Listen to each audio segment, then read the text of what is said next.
chers amis, j'espère que vous allez bien. Alors comme je vous ai promis dans une vidéo précédente, aujourd'hui je vais vous expliquer pourquoi les émotions sont considérées comme étant une des principales causes des maladies selon la médecine chinoise. Comme vous le savez, ou pas encore, la pensée chinoise considère l'être humain comme étant un microcosme ou bien un petit univers au sein du macrocosme, le grand univers dans lequel nous vivons. Ceci dit que toutes les lois qui règnent l'univers sont aussi valables pour l'être humain.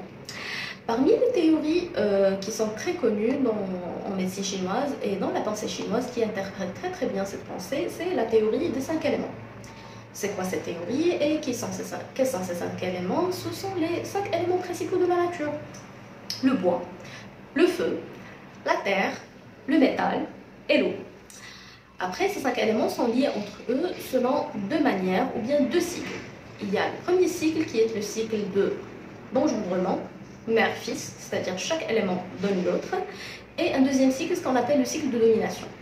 Vous allez me dire, qu'est-ce qu'elle raconte celle-là? Ça va nous servir en quoi?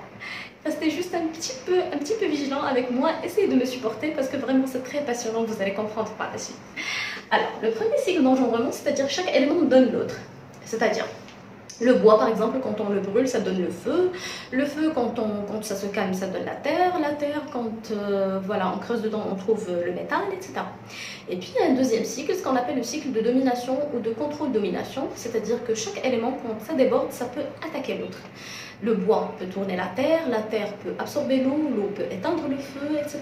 Le feu peut dissoudre le métal, etc., etc. Après, c'est applicable sur l'être humain, comme je vous ai dit, c'est-à-dire qu'ils ont lié chaque élément à un organe, puis à une émotion, puis à une saveur, puis à une saison, puis à une couleur, etc. Selon le tableau que vous allez voir par la suite.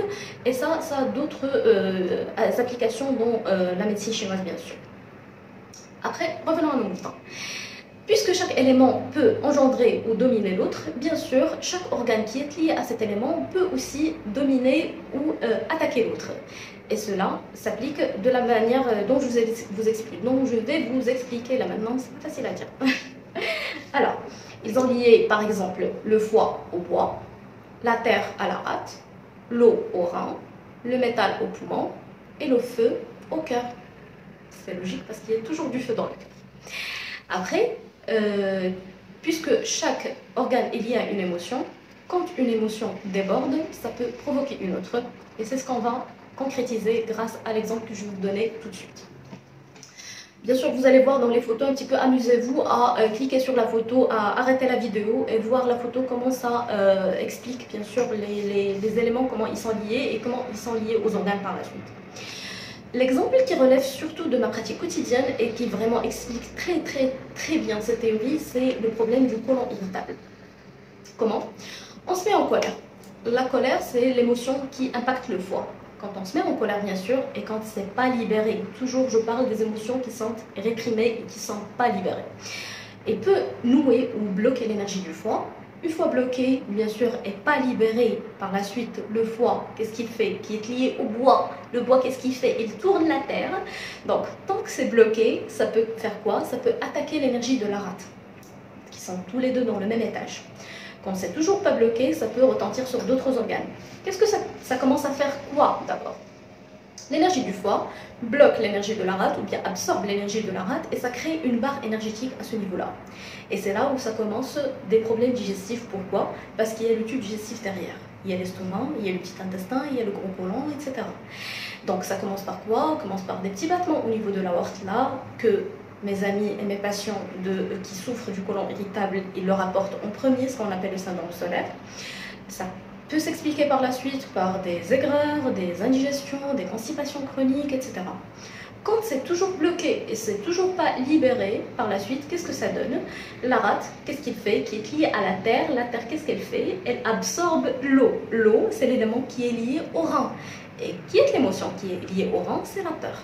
C'est pourquoi la plupart des patients qui souffrent du côlon irritable, ils rapportent une peur, une frayeur qui devient de plus en plus handicapante et pour laquelle ils ne trouvent pas d'explication. Il y a beaucoup de patients qui vont se retrouver dans mon discours là. Et puis par la suite, le patient continue à tourner en rond au sein d'une boucle émotionnelle qui ne finit pas. aussi des symptômes digestifs, indigestion, aigreur, constipation chronique. Par la suite, il y a l'intestin qui commence à se bloquer. Et puis par la suite, la plupart des gens qui souffrent du côlon irritable commencent à perdre du poids parce que l'absorption n'est plus... ils n'arrivent plus à profiter ou bien à absorber les aliments qu'ils consomment, bien sûr, etc., etc. Et ça continue à tourner en rond. Certes, il y a des médicaments qu'on utilise pour calmer les symptômes, mais ça ne traite pas la maladie, ça ne traite pas le problème. On peut commencer par des antidépresseurs, des neurolytiques, des anxiolytiques, etc. Ça apaise, ça améliore l'état, mais ça ne traite pas. On est toujours dans la même boucle émotionnelle. Et donc là, tant que l'émotion est toujours là, n'est toujours pas libérée, là, les symptômes digestifs commencent à, ou bien les symptômes en général commencent à apparaître. Et même si on traite, on n'arrive pas à trouver vraiment la bonne solution qui peut nous faire débarrasser de cette boucle-là. Pourquoi je vous dis tout ça? Parce que je reviens à ma vidéo précédente, c'est qu'il ne faut pas banaliser vos ressentis. S'il vous plaît, essayez de vous écouter le maximum. S'il y a des émotions qui débordent, essayez de les faire sortir d'une manière ou d'une autre. Je vais vous faire une vidéo par la suite pour vous expliquer les différentes petites manières qui permettent de libérer instantanément vos émotions. Ça va vous aider, je vous le promets.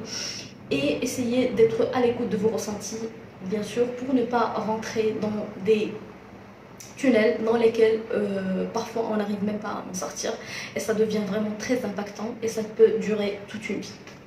Voilà, c'était tout pour la vidéo d'aujourd'hui. J'espère que j'étais pas vraiment trop ennuyeuse et j'espère que ça va résonner chez vous. Dites-moi par la suite comment vous retrouvez ça. Est-ce que ça explique un petit peu ce que vous êtes en train de vivre là?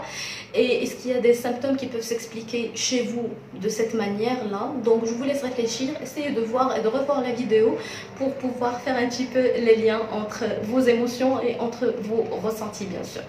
Voilà, prenez soin de vous, restez vigilants par rapport aux prochaines vidéos parce que je vais vous faire une petite vidéo très succincte pour vous expliquer les différentes pratiques qu'on peut mettre en action afin de se libérer instantanément des émotions négatives pour que ça ne soit pas vraiment très impactant sur notre vie et surtout sur notre santé.